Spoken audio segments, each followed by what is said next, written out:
more level and I could move into the open world. So why not? I would at least have a distraction and relax a bit. The main menu of Towers of Power met me with the gloom and silence of a palace hall. My rogue appeared a couple of feet above the stone floor and skillfully landed on it in complete silence. It was me that stood up straight. John Shadow, Rogue, Level 9. Strength, 9. Agility, 14. Constitution, 11. Intelligence, 10. Perception, 11.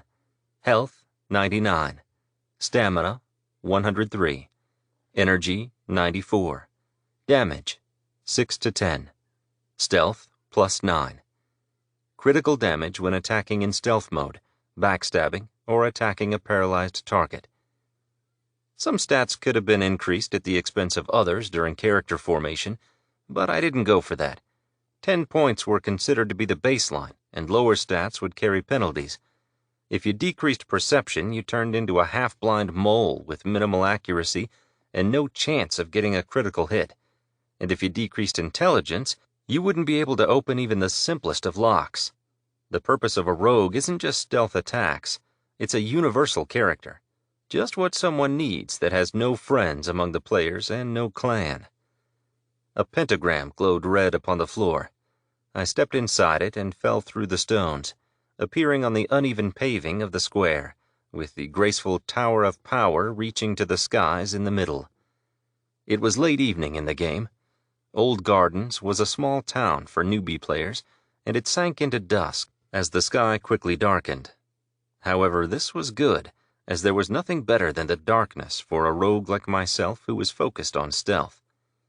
I adjusted my weapon belt, which was weighed down by a short sword and dagger, and strode away from the square down one of the narrow side streets. The starting location was not particularly big. The only things interesting for newbies were the city park with its pair of dungeons, the swampy riverside, and the catacombs under the monastery. You could get some tasks from the characters populating the town, but they held no interest for me right now. I just wanted to relax.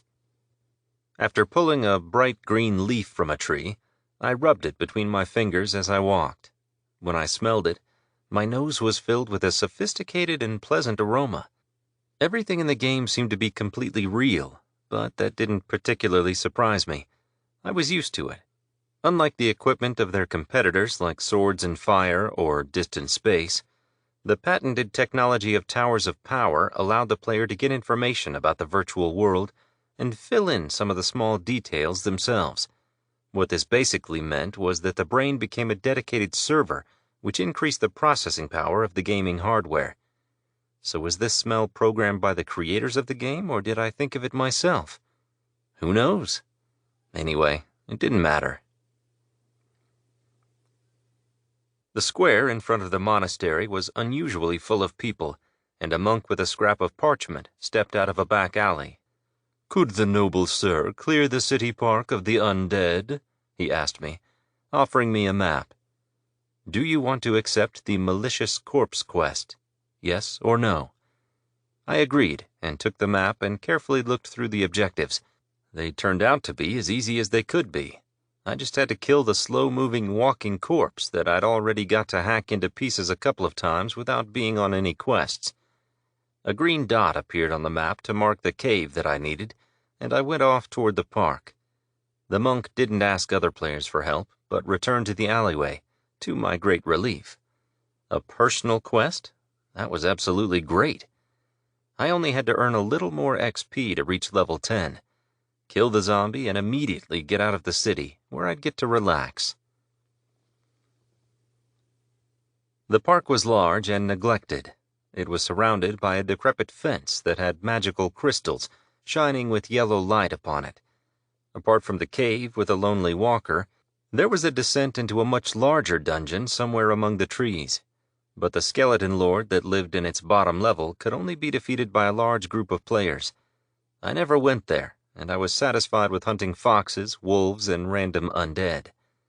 After I'd crossed a stone bridge over the quiet little river and its swampy banks, I activated stealth mode and dissolved into the shadows. My energy bar immediately started